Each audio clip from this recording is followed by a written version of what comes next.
la gestion des gainages de façon hebdomadaire ou bi-hebdomadaire, que ce soit dans l'entraînement croisé, avec le vélo, avec d'autres activités possibles en dehors. On peut faire du step, on peut faire enfin plein de choses à côté, du VTT, du vélo de route, qui sont importantes dans la préparation et qui rentrent en compte dans la préparation et qui permettent de s'améliorer sur des points qui vont permettre à la sortie d'être performant. Sur 800 mètres, si vous n'avez pas une VO2 max super importante, globalement, vous aurez beau mettre du gainage, de la musculation, etc. Vous ne ferez jamais la perf de quelqu'un qui a une VO2 qui a 5 points de plus que vous, 10 points de plus que vous. Globalement, on connaît les résultats à l'avance. Alors que sur un trail, il y a cette dimension d'entraînement vraiment multiple et cette dimension de gestion qui est super importante, y compris alimentaire. Et là, j'allais en venir aussi. Moi, j'ai géré mes parties de gainage, effectivement, pas au tout début de mes entraînements. J'ai fait jusqu'à mes premières déconvenues, parce que j'ai déjà raconté plusieurs fois, j'ai raté la Saint-Élion en 2008 et 2009 pour cause de mauvais entraînements, de surentraînement, parce que je m'étais mis tout seul la pression en plus sur une course. Tout seul, j'avais décidé que je voulais faire moins de 8 heures. Sur tous les trucs qu'on se met tout seul en se disant on se met un chrono en tête. Et j'avais blindé les entraînements, parce que j'avais vu que certains pouvaient faire 100, 150, 200 km par semaine, je devais pouvoir le faire en plus du travail, en plus du tout le reste. Enfin, tu vois, le truc normal. Et à un moment, le corps, il lâche. Et après, je me suis reposé surtout en me disant, alors qu'est-ce qui me manque? Et c'est là où j'ai rajouté un peu de gainage tous les jours. Et alors depuis, j'ai trouvé de manière plus ludique le gainage, parce que je me suis mis à faire de l'escalade de bloc en salle. Et ça peut être complémentaire. Et voilà, et je me dis, c'est la partie un peu complémentaire qui m'aide à garder un peu de gainage pour garder je pense qu'en même temps, une foulée assez dynamique. Parce que par contre, le risque, ce que je constate, c'est qu'à force de faire du long aussi, on perd beaucoup en vitesse. Bien sûr. Et d'un autre côté, c'est compliqué après de s'y remettre.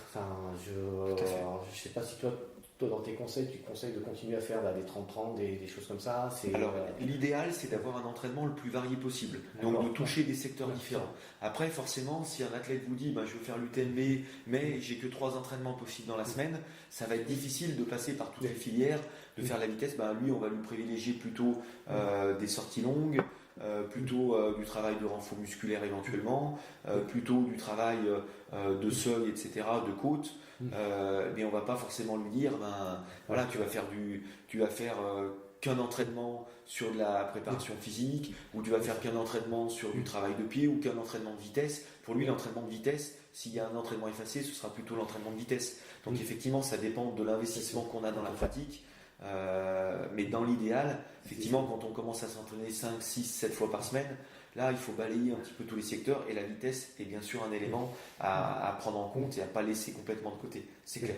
Mais ce qui manque aujourd'hui beaucoup aux gens, que ce soit les grands amateurs ou les gens qui sont devant aussi dans le peloton et qui ne sont pas des professionnels, mais on va dire des amateurs éclairés et puis sérieux, c'est toujours une bonne planification, c'est-à-dire pas faire trop de courses dans l'année.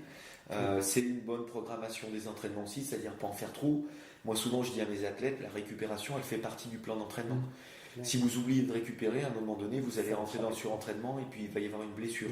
Voilà. Et puis après, c'est la dimension aussi de s'adapter, comme vous avez dit, se dire, pas lire les magazines en disant, Antonino, s'il s'entraîne 7 fois par semaine ou 8 fois par semaine, je vais faire la même chose. Non, parce qu'à un moment donné, je me dégage du temps parfois au détriment de la famille ou par rapport à mon emploi du temps. C'est toujours un équilibre, l'entraînement entre sa famille, son travail, et puis à côté, derrière, il y a le côté sportif. Il faut que les trois, ça forme un tout équilibré, et que on ne soit pas en surentraînement parce qu'on court toujours après le temps et qu'on n'a pas suffisamment de temps pour s'entraîner. Des fois, j'ai pas le temps, je m'entraîne pas, et je m'entraînerai demain ou après-demain, et puis voilà quoi. C'est rien de s'entraîner à 10h30 du soir parce qu'on se dit qu'on n'a pas eu le temps avant. Voilà, faut pas se dire, mais c'est vrai que moi je dis toujours à mes athlètes, oui, je vous fais un programme, je vous fais des entraînements, mais à un moment donné, il y a des impondérables. Moi, ce soir, j'ai un entretien, j'ai mes enfants à récupérer, je vais pas m'entraîner. Je m'entraînerai demain midi, si je peux pas m'entraîner. Bon, à un moment donné, il faut bien trouver du temps, mais il faut quand même s'adapter à son rythme de vie. Jamais faire en se disant, je fais comme les autres. Faut vraiment s'adapter à son rythme de vie, c'est important. Ce qui m'est souvent arrivé, ou des questions que j'ai eues souvent, c'est quand tu es en période d'entraînement, tu as régulièrement le corps qui t'envoie des petits signaux, tu vois, des petites douleurs. Une fois c'est le genou qui coince, une fois et le plus compliqué est de savoir est-ce que c'est la douleur normale parce que tu es en train de forcer ou c'est la douleur qui commence à t'avertir que tu es en train de te blesser, tu vois. Et ça, c'est une partie que je trouve toujours très compliquée à savoir percevoir. Est-ce que je force ou est-ce que je suis déjà dans le trop? Tu vois, alors je sais pas si toi tes athlètes te remontent ce genre de difficulté, mais ça fait partie des choses où je me dis à chaque fois, ah, est-ce que je suis en train de risquer de ne pas faire la course, oui. Ou au contraire, ouais, c'est bon, ça va passer, c'est pas si grave que ça, enfin, tu vois. Donc je sais pas si c'est des genres de questions que tes athlètes te posent. Bien sûr, en fait, la limite entre le bon entraînement, on va dire, l'entraînement suffisant et le surentraînement, la limite, elle est souvent ténue. On sait pas trop où on se situe. Et je dirais le pire, c'est presque quand on n'a pas de signaux d'alerte. Quand vous commencez à avoir mal à un genou, mal à un tendon, mal à une articulation, c'est peut-être que là, il y a déjà un petit trou. Dans ce cas-là, il va falloir se reposer. Mais on n'a pas toujours des douleurs qui arrivent quand on est en surentraînement. C'est-à-dire que les douleurs, elles arrivent souvent quand on est en reprise ou quand on est après un temps de repos. C'est-à-dire que comme on crée des endorphines quand on s'entraîne beaucoup, le corps, il nous renvoie pas forcément cette sensation de douleur. Mais on peut avoir effectivement de la courbature, des raideurs musculaires, des choses comme ça qui nous donnent des alertes. Après, on a aussi aujourd'hui à notre disposition des dispositifs qui sont plus sûrs, on va dire, pour gérer le surentraînement. Il y a notamment la variabilité de la fréquence cardiaque qui nous signale, après avoir pris des variabilités de façon assez longue, des moyennes, etc., qui nous montre si on est fatigué ou pas. C'est-à-dire que plus la variabilité va être importante, plus on est en bonne forme. Plus elle est faible, c'est le cas de quelqu'un qui va décéder, vous avez l'électroencéphalogramme qui est tout plat. Voilà, c'est tout plat, ça veut dire qu'en gros, il n'y a plus de variabilité, il ne se passe plus rien. Donc c'est la même chose un petit peu chez nous les coureurs à pied, c'est-à-dire que plus cette variabilité elle est importante et plus on est en forme. Et ça tient compte du système nerveux central, c'est-à-dire que c'est quelque chose qui n'a pas de faille. Vous allez être malade, vous allez être grippé, vous allez être fatigué, vous allez avoir une baisse de cette VFC. Donc en l'étudiant et en connaissant ces chiffres qui sont personnels bien sûr, ce ne sont pas les mêmes pour tout le monde, c'est aussi un bon moyen de connaître son état de forme qui n'est pas trop intrusif ou trop invasif puisqu'il s'agit de prendre, on va dire, 2 fois par semaine cette variabilité-là le matin. Donc ça peut être aussi un indice pour savoir si on est en bonne forme ou pas. Voilà. Mais c'est vrai que sinon il faut être à l'écoute de son corps, de sa fatigue, de ses chronos aussi, parce que des fois on est aussi sur la piste, on a aujourd'hui les GPS qui nous permettent de voir les allures, et on a tous plus ou moins nos parcours repères ou nos allures repères, et on sait si on est dans le dur ou pas à un moment donné, quoi. Mais parfois c'est effectivement un peu trop tard. Donc c'est des choses qu'il faut anticiper, et quand on réussit à les anticiper, tant mieux. Si on ne réussit pas, derrière il va falloir mettre du repos. J'étais parti maintenant souvent du principe aussi qu'avant une course, valait mieux que je fasse plus de repos que pas assez, puisque ma performance va plutôt dépendre du bon état dans lequel je prends le départ. Donc souvent je préfère couper, mais complètement, alors quand c'est un ultra, mais 15 jours, voire 3 semaines avant, où vraiment après je garde des petits footings, tu vois, de 15-20 minutes pour dérouler les jambes, mais je fais plus de vrai entraînement. Pour être sûr qu'en fait je me laisse me reposer, puisqu'il reste le boulot de toute façon, pour être sûr d'arriver le plus frais possible, pour être dans les meilleures conditions, parce que si je pousse l'entraînement jusqu'au bout, comme certains champions peuvent le faire, globalement, moi, il y a peu d'impact sur ma performance. Je prends le départ d'un ultra plutôt d'abord pour le finir, avant de devoir réussir une place, quoi. Enfin, tu vois, Mais le repos, il est important avant une compétition, mais aussi, il faut quand même savoir rester dans le rythme, et au niveau, on va dire, physio, et au niveau musculaire aussi. C'est-à-dire que moi, je m'aperçois que si je coupe trop longtemps avant une compétition, c'était le cas cette année sur la TDS que j'ai pas terminé parce que j'avais une blessure. J'ai fait que du vélo 15 jours avant la TDS, par exemple.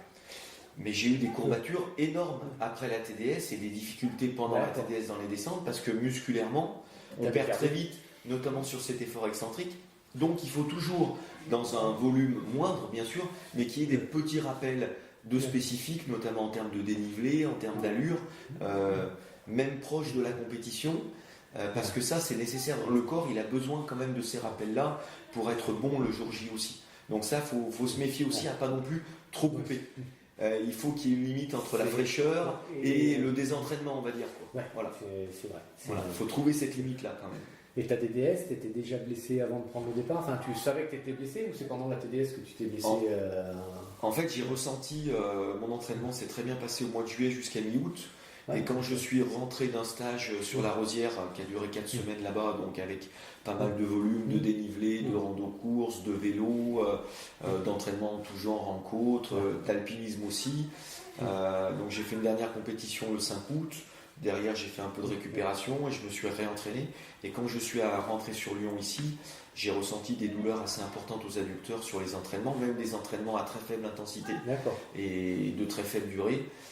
Et donc voilà, j'ai eu une blessure et du coup j'ai géré avec du vélo parce que sur le vélo j'avais pas de douleur. Mais je me suis présenté à la TDS sur l'échauffement, j'avais mal à un adducteur par exemple, dès l'échauffement. Donc j'ai tenté quand même le coup et puis j'avais des douleurs qui allaient crescendo au fur et à mesure de la course, donc j'ai dû arrêter au bout de 70 km parce que c'était plus de la douleur, c'était de la souffrance après et j'arrivais plus à lever les jambes tellement j'avais mal.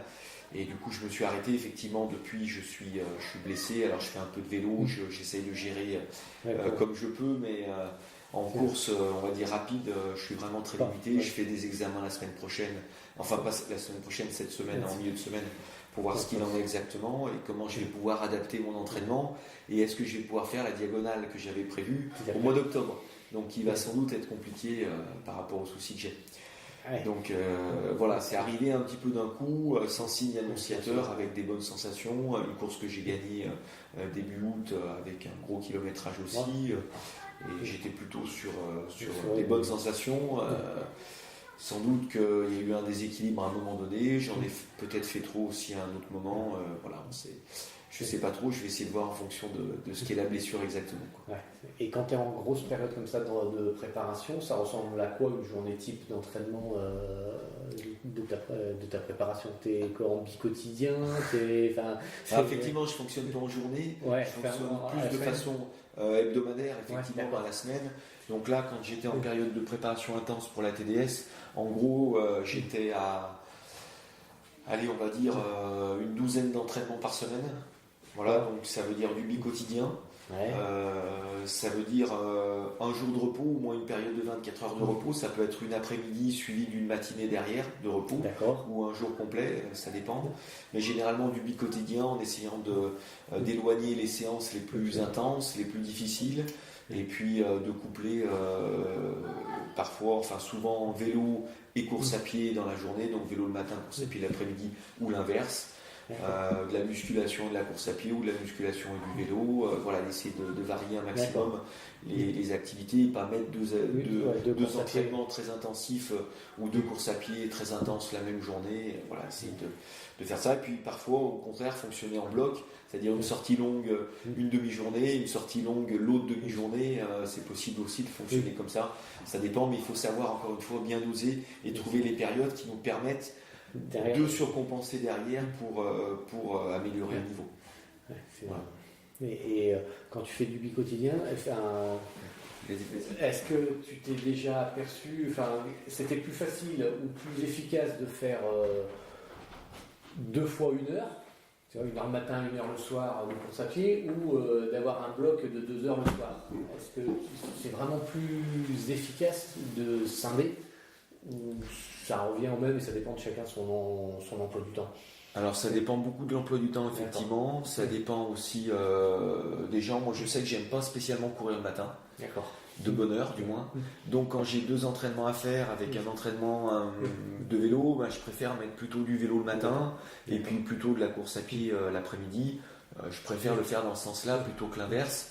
Après quand il faut se lever tôt pour s'entraîner on le fait. Mais c'est pas ce que j'aime le plus, donc je vais plutôt faire facilement du vélo le matin et puis aller courir un petit peu plus l'après-midi. Après tout dépend aussi de la température.